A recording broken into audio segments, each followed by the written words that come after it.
Hey guys, I just thought I'd show you a snippet of a project that I've been working on.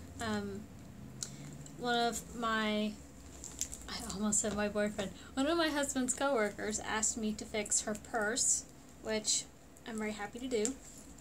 And I just thought I'd show you what I'm doing because it's a really common problem, but it's not that hard to fix if you know how to use what you've got. So this is the purse. Just kind of a brown, leathery. At first I thought it was real leather, but I think I've decided it is faux leather, or that like technically genuine leather that's just a really thin layer of leather on top of other materials to make it thicker. But it's a very nice made purse and it's holding up pretty well, except at the straps you can kind of see it's fraying away there. It's just pulling off, and it's worse on the underside. So if she keeps if she keeps using this purse as it is, eventually her straps are just going to fall off. So, shoo! What is with gnats? Like, they know when you're trying to do something and they're going to buzz around your head. Okay, so what I'm doing to fix this is I'm trying to kind of maintain as much of the purse as I can. I don't want to really destroy it. So I'm just kind of cutting off the top of this where it's attached, because this is one solid piece, but I am supplementing another piece. I finished the other side, so I thought this would be a good time to show you. So this is what the other side looks like finished, and it's solid all the way around.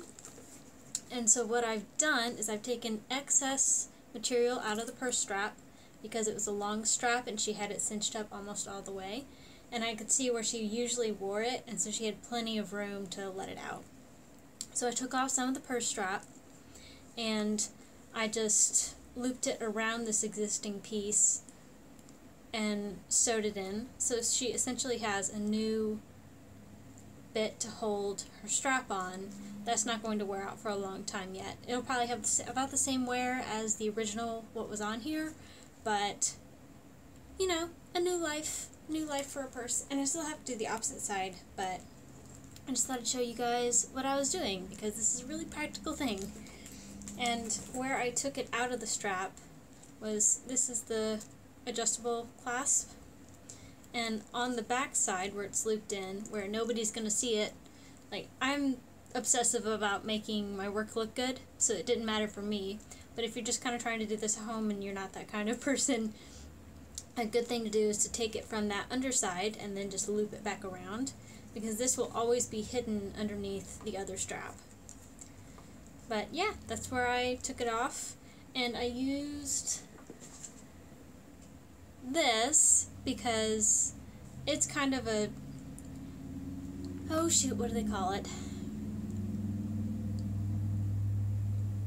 Almost like a liquid latex glue kind of stuff. And there's a more expensive version of this, which I've used and it's good.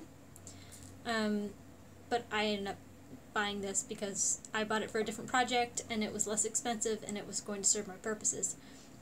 But I'm using that to reseal off any edges that I cut, because otherwise they'll fray out, because it's not genuine leather. So, you know, because leather doesn't fray, but other materials do, and what's on the inside of this does.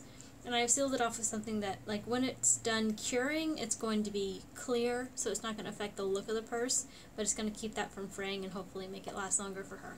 So yeah, that is what I'm working on right now, in addition to more wedding dress stuff. I'm making these. You can't really see very well. You can kind of see if I do that. I am doing some really tiny, fine ruching on all these pieces that I am adding to that wedding dress that's just out of frame. The wedding dress. But you can kind of see the solid panel on the front. My closet. The solid panel on the front. I still have to do the ruching on that too. But I have the two back panels, so I have two just like these that are done. But it takes hours of teeny tiny ironing, which I purchased this teeny tiny iron for it because I'd seen these but I never had a use for them before. So yeah, I might just make a separate video about that whole process, but getting stuff done. So that's all I got. Bye!